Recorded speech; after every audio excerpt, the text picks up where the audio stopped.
Inshuti z'umusaraba ndabaramutsa mu izina ry'umwami wacu Yesu Kristo w'i Nazareti. Njyewe ubasuhuza ni Evangeliste Ndayishimiye Isaie.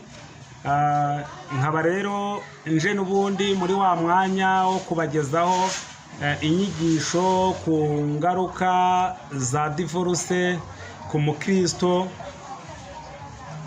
n'ingaruka muri rusange ku muryango waba yarashatsemo, n'ingaruka ku bana bavuka muri ubwo buryo, n'ingaruka ku miryango aba yaravutsemo n'ubundi, n'ingaruka kuri sosiyete abana nayo n'ubundi muri rusange, haba ku ruhande rw'umugore haba ku ruhande rw'umugabo.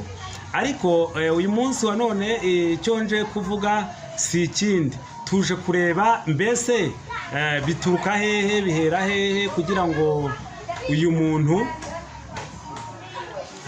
muntu wari ukijijwe, wari ufite umwanya ukomeye mu nzu y'Imana, mu nzu yitiriwe izina ry'Imana. Umugore hari igihe aba ari umuvugabutumwa cyangwa ari umuririmbyi cyangwa se ari umudiyakoni mu bundi buryo, ariko ari abakristo bakijijwe neza, n'umugabo nk'uko.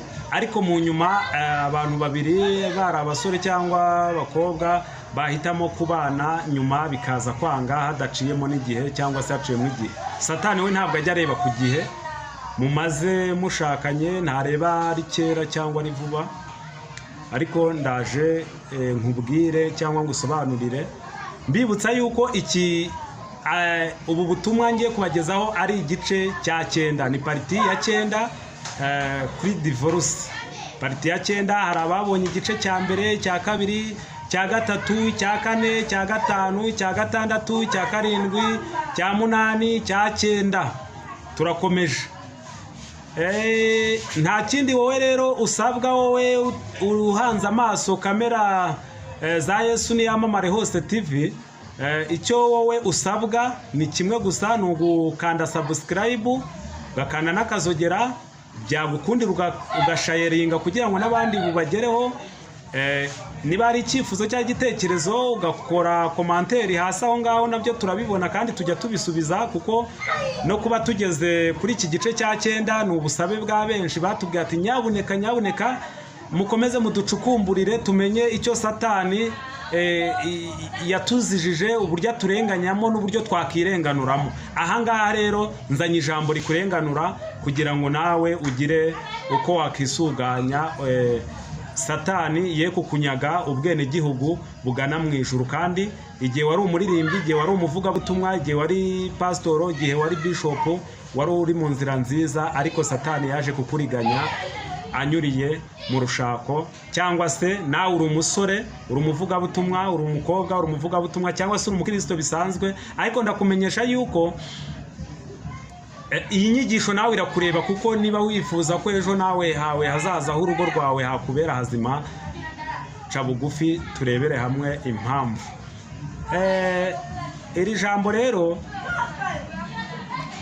uyu munsi narihaye umutwe ugira uti kamere n'ibyayo byose biza ku isonga mu gutuma abashakanye batabana neza, bibaviramo no gutandukana.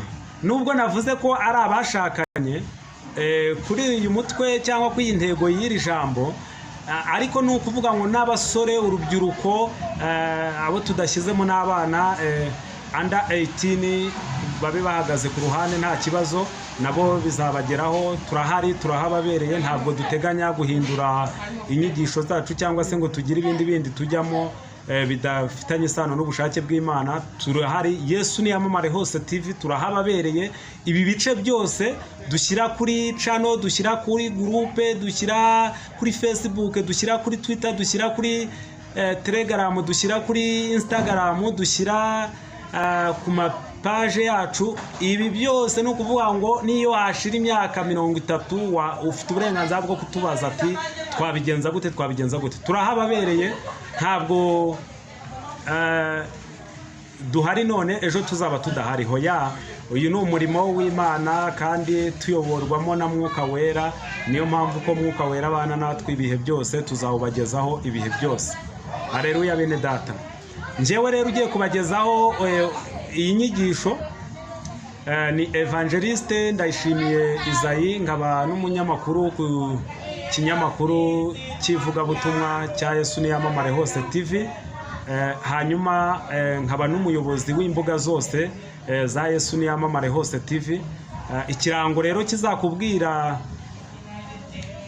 imbuga zacu nuko uzasangaho imbuga, amafoto cyangwa profile ku mbuga zacu handitseho amafoto y'ibara ry'ubururu yanditseho inyuguti z'umweru. Aho hose uzayisanga uzamenye ngo uru ni urubuga rwa Yesu Niyamamare Hose TV, haba kuri channel, haba kuri Facebook, haba kuri Twitter, haba kuri Instagram, haba kuri Telegram ndetse no kuri Facebook. Twafite amagurupe menshi yacu, tubibutsa ko dufite na gurupe zirenga 600 zo kuri Facebook dutangamo ubutumwa bwacu, tukagira gurupe zo kuri WhatsApp zirenga 400 dutangamo ubutumwa bwacu. Ntabwo ducuruza, ntabwo tugurisha, ntabwo tugira gute, ntabwo twishyuza. Icyo duharaniye muri iki gihe no mu gihe kizaza no kugira ngo ubwami bw'Imana bwubakwe mu mitima y'abantu. Twabonye ko mu bantu benshi cyane, ariko si bose, harimo ikibazo cy'uko mu mitima yabo hatubatsemo ubwami bw'Imana bushikamye. Mu mitima y'abantu hubatsemo amadini, hubatsemo teoloji, ariko ntago hubatsemo ubwami bw'Imana.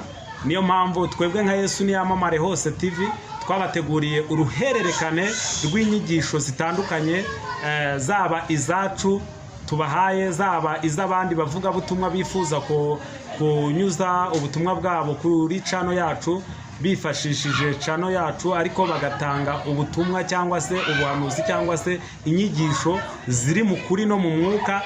Cyane ko saba bavuga butumwa bari bo bose twakemerera gutambukiriza inyigisho. Dukeneye ivuga butumwa riri mu kuri no mu mwuka, nirwo ruhererekane twifuza kugeza ku bantu, cyane cyane inyigisho zibwira abantu b'Imana kuva mu byaha. Ijambo riravuga ngo kubaha Uwiteka nibwo bwenge, kandi kuva mu byaha niko kujijuka. Haleluya. Twagiye rero n'inyigisho zacu, turatangira ku mpamvu y'ibanze Satani akoresha mu gusenya ingo z'abashakanye. Nibyo koko ingo z'abashakanye ziba zakoze bije, bakavuga ati tugiye kubaho muri ubu buzima, ariko birangira atari ko bigenze, kuko birangira bakiri mu kwabuki bagenda bawusohokamo. Uko bagenda basohoka mu kwabuki ariko basohoka no mu buzima bwiza.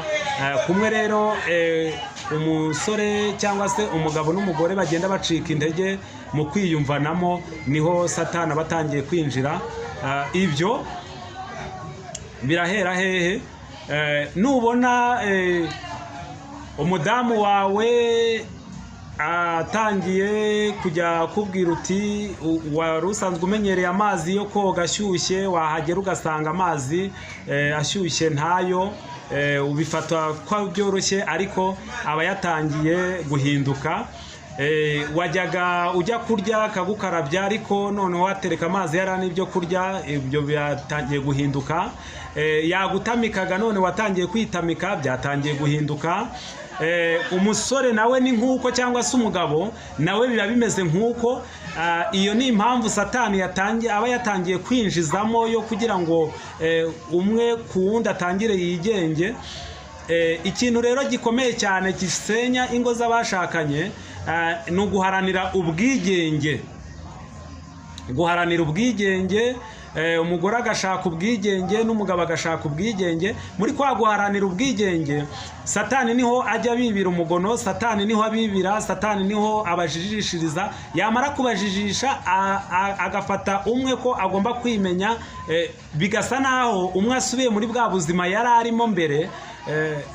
Asubiye mu buzima yari arimo ari umusore, n'undi nawe asubiye mu buzima yari arimo ari umukobwa. Kuko ari umukobwa ntawamutamikaga, ntawamukarabyaga, ntawamenyaga ko yambaye neza cyangwa ko yambaye nabi. Ari n'umusore nuko nawe umugabo nawe nuko bihita bimugendekera. Hanyuma rero bagenda bakura bene ibyo ngibyo, umudamu akabyara, baca umugani mu kinyarwanda ngo uko abyaye abyara ingeso, ariko burya ntabwo ari ingeso, ntabwo ariko bikwiye, sinako bimeze, ahubwo ndagira ngo uko kubyara ingeso ni abadayimoni, ni Satani uba ushaka kwinjirira muri cya kibazo cyo kugira ngo abashe guhirika rwa rugo, kuko rwa rugo ruba rwari rubayeho rutunganye, ariko Satani akabasha kurucisha iyo ubusamo kugira ngo ntihagire umuntu uzabana na mugenzi we neza.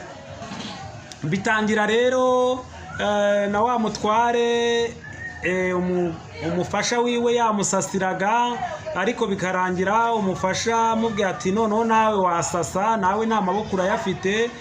Bikaza kugenda bikura gake gakeya, bitangira barebanaga utuntu tunyuranye muri telefone bakishimirana, umwe yahamagara undi, umwe adashobora kurya undi adahari, ariko bikaza kurangira uwagiye arira iyo yagiye n'uwasigaye arira aho yasigaye.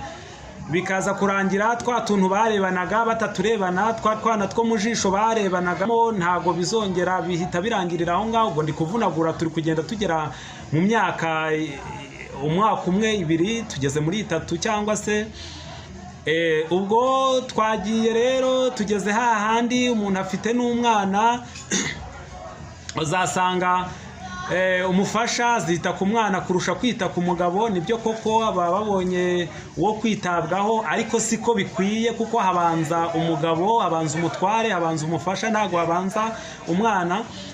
Umugabo nawe uzasanga tumwe yacyuraga two gufasha umugore mu kumunezeza no kumwitaho no kumuha urukundo rwa nyarwo no kumuganiriza, ntatwa azacyura, azajya acyura utw'umwana. Ariko wa mugabo wenda gukangurira gucyura utw'umwana n'utwa nyina. Wa mubyeyi we w'umudamu nawe ndagukangurira kwita ku mwana w'uruhinja, ukita kuri se wamubyaye, kubera ko urebye nabi uwo mwana yabura mugakomeza mukabyara undi, ariko sicyo mbyibifurije, ariko amahoro azahoraho. Ijambo riratubwira ngo kunda mugenzi wawe nk'uko wikunda, ariko ndagira ngo uyu mwanya nshake ijambo rikuru ahangaha turebere hamwe. Iyo bigeze hejuru usanga rero kwikunda nako kwabaye kwinshi. Ngaho telefone y'umugabo yakubisemo password, ngaho telefone y'umugore yakubisemo password, ngaho umugore atangiye kuvuga ati wa mugabo we unci inyuma, wa musore we unci, wa mugore we unci inyuma. Iyo byageze aho ngaho usanga byinshi ari uruhererekane rw'amagambo gusa, nta kuri guhari kuzima gufatika. Satani rero agenda yinjirira muri ibyo ngibyo, bya bindi ushinja mugenzi wawe, rimwe na rimwe arijya azabyinjiramo nawe akurikije uburyo wamufashemo, ariko burya ni Satani nawe ntago ari we. Icyo mwakora cyose Satani abahagaze iruhande. Icyo gihe gusenga byarahagaze. Reka mbibutse ko icyo gihe gusenga byahagaze. Mwasengeraga hamwe mugiye kurya, mwasengeraga hamwe mugiye kuryama, none muryama urusigane, none murya urusigane. Mwasengeraga hamwe mugiye guhaguruka ngo mujye gusenga cyangwa mugiye ahandi hantu gutembera, none mugenda urusigane. Muzasenga mute cyangwa se muzakurikiza izo nama gute? Haleluya bene data, bwoko bw'Imana, inshuti z'umusaraba, njyewe rwose ndabagezaho iri vugabutumwa kuko nihishurirwa nagize nahawe na Mwuka Wera uri muri njye. Nitukomeza kuri iyi nyigisho yacu, iyi nyigisho turareba ibice cyangwa udupariti tugiye tuyigize. Icyo nicyo umugore uzananirwa n'urushako yimika mu mutima we. Ikintu umugore uzananirwa n'urushako yimika mu mutima we, reka nkigusomere. Umwe mu bashakanye bitangira arwana intambara yo guharanira guhindura uwo bashakanye, nibwo bwa bwigenge navuze, ngo agendere ku mitekerereze ye. Umugore agashaka guhindura umugabo. Bene data reka mbabwire, umugore arashaka guhindura umugabo. Hari ibintu, imico umugabo yakuranye, ababyeyi be, inshuti n'abavandimwe batabashije kumuhinduraho, wowe uramuhindura uzamushobora. hari imico umugore yakuranye ababyeyi be n'abana be batabashije kumuhinduraho, ariko wowe urashaka kumuhindura. Uzamuhinduza iki wa mugabo? Senga, pfuka musenge, Mwuka Wera gushoboze. Mwuka Wera niwe uzabahuza, Mwuka Wera niwe uzabagirira neza, akabakorera ibyo gukiranuka byera kandi bigenwe n'Umwuka Wera. Hanyuma rero twari tugeze kuri icyo kintu, nicyo kizatuma umugore uzananirwa n'urushako yimika mu mutima we ibyo. Icyo nicyo umugabo uzananirwa n'urushako yimika mu mutima we, yimikamo gushaka guhindura uwo bashakanye, yimikamo gushaka guhindura uwo bazashakana. Hari n'ababitegura mbere y'uko bashakana, yimikamo gushaka guhindura umugabo bazashakana, umugore bazashakana. Hari ababitegura mbere y'igihe, ariko ndagira ngo uyu mwanya mbabwire ko ibyo ngibyo byose nta kindi kibitera, ni Satani. Satani we arananiza abantu kandi akabarushya mu byo batekereza. Bene data rero, ikindi kintu ngiye kubabwira cyangwa se ngiye kubagezaho ni kimwe giteye gitya. Iyo umwe mu bashakanye amaze gufatwa n'imyuka mibi, kubaha Imana ntikuba kukiri muri we, ndetse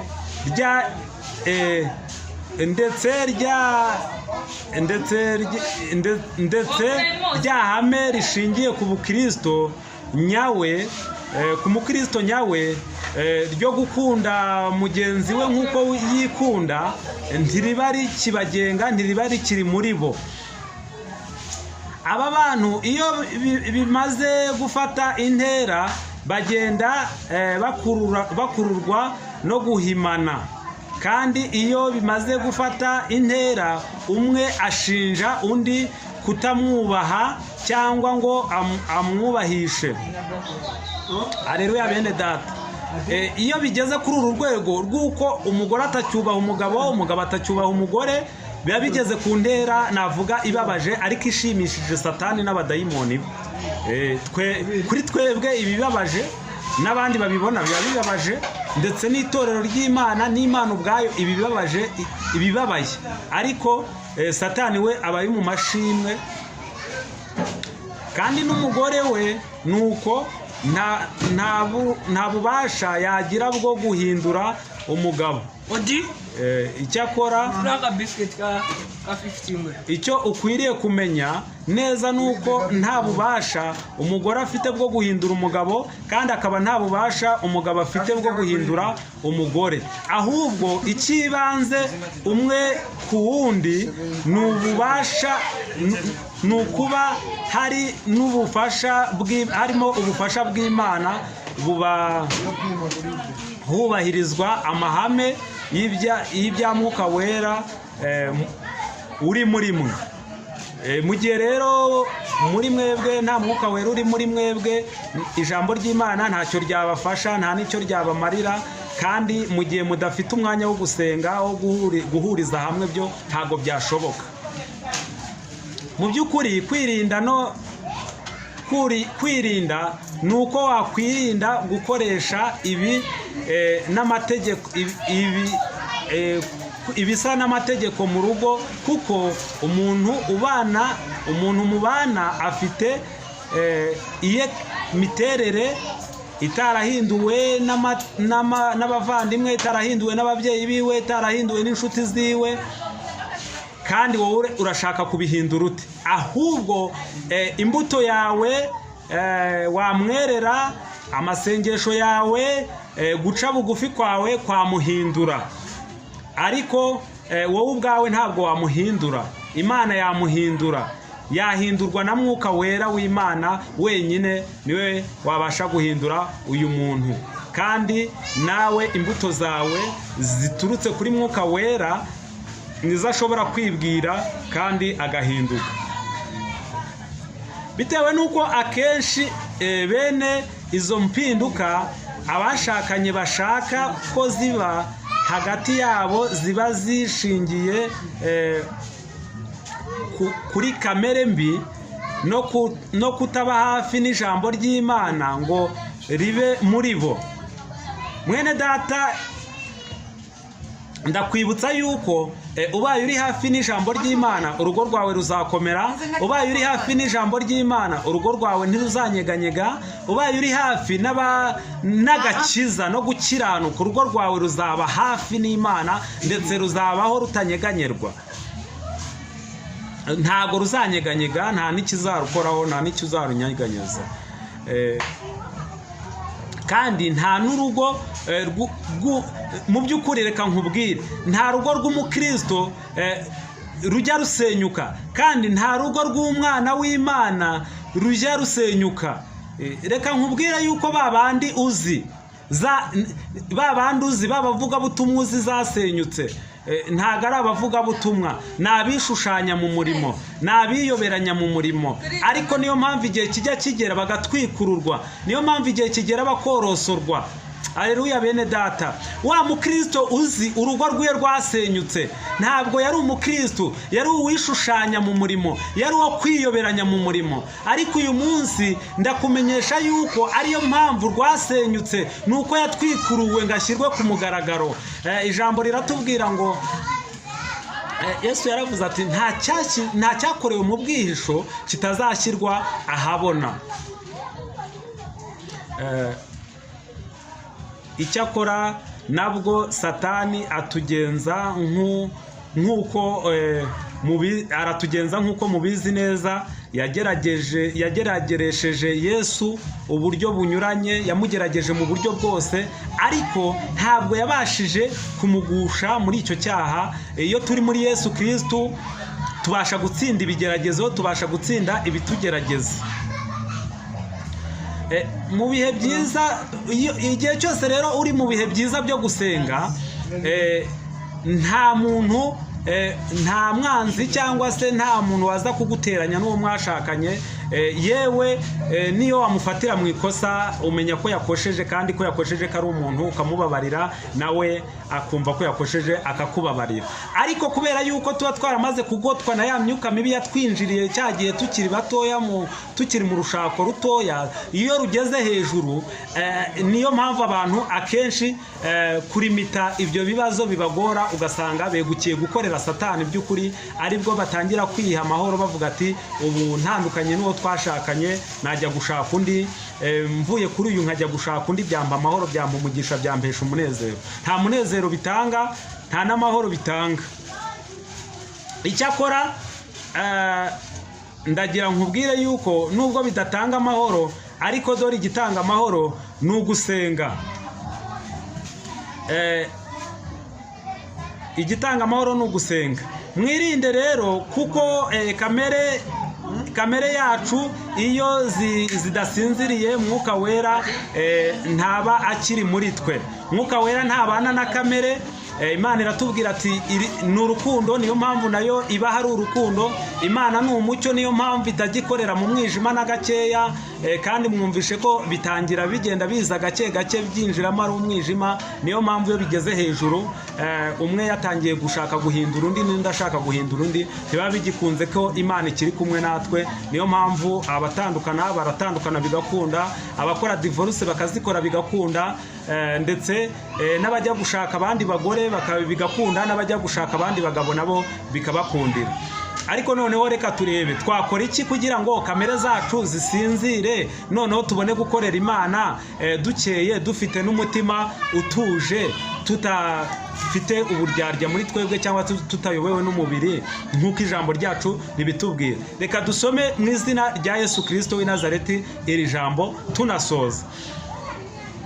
Turebe mu Bagalatiya igice cyaho cya 5 umurongo wa 16 turageza kwa 26.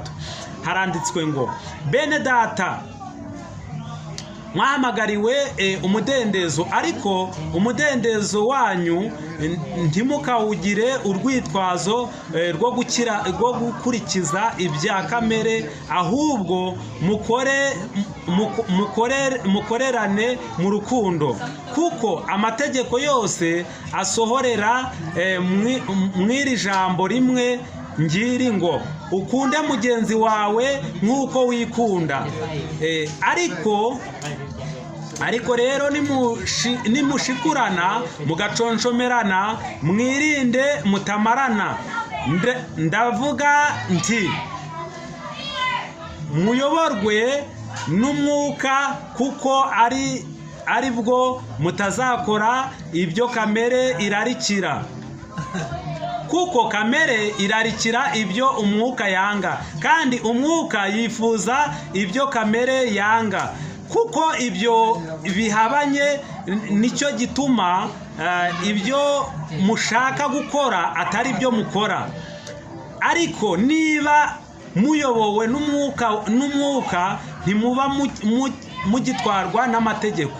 Dore imirimo ya kamere iragaragara niyi: gusambana no gukora ibiteye isoni n'iby'isoni nke, no gusenga ibishushanyo, no kuroga, no kwangana, no gutongana, n'ishyari, n'umujinya, n'amahane, no kwitandukanya, no kwiremamo ibice, no kugomwa, no gusinda, n'ibiganiro bibi n'ibindi bisa bityo. Ndababwira hakiri kare, kandi nk'uko nababwiye kera, yuko abakora ibisa bityo batazaragwa ubwami bw'Imana. Ariko rero imbuto z'urukundo, imbuto z'umwuka ni urukundo, n'ibyishimo, n'amahoro, no kwihangana,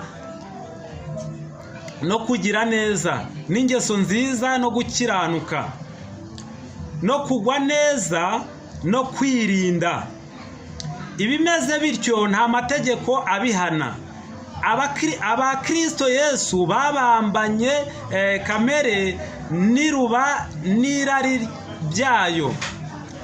Niba tubeshwaho n'umwuka,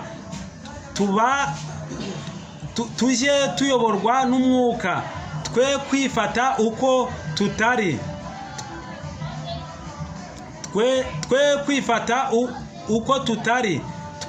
twenderanya kandi tugirirana amahari. Amena.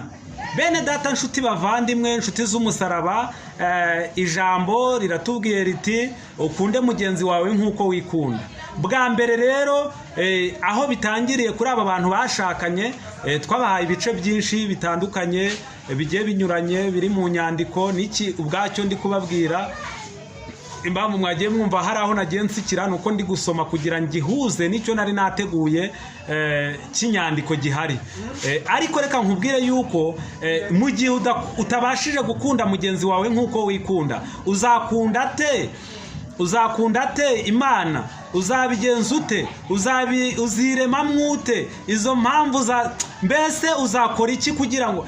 Mwene data, reka nkubwire, gendera mw'iri jambo ry'Imana dusanga mu Bagalatiya igice cyaho cya 5 umurongo wa 13 kugera kwa 26. Noneho uzabasha kubona neza impamvu naho waguye, naho watsikiye, n'icyo wagombaga gukora kugira ngo mugenzi wawe akwibonemo, nawe umwibonemo ibihe byose, iminsi yose, ari nako murushaho guhesha Imana ikuzo n'icyubahiro.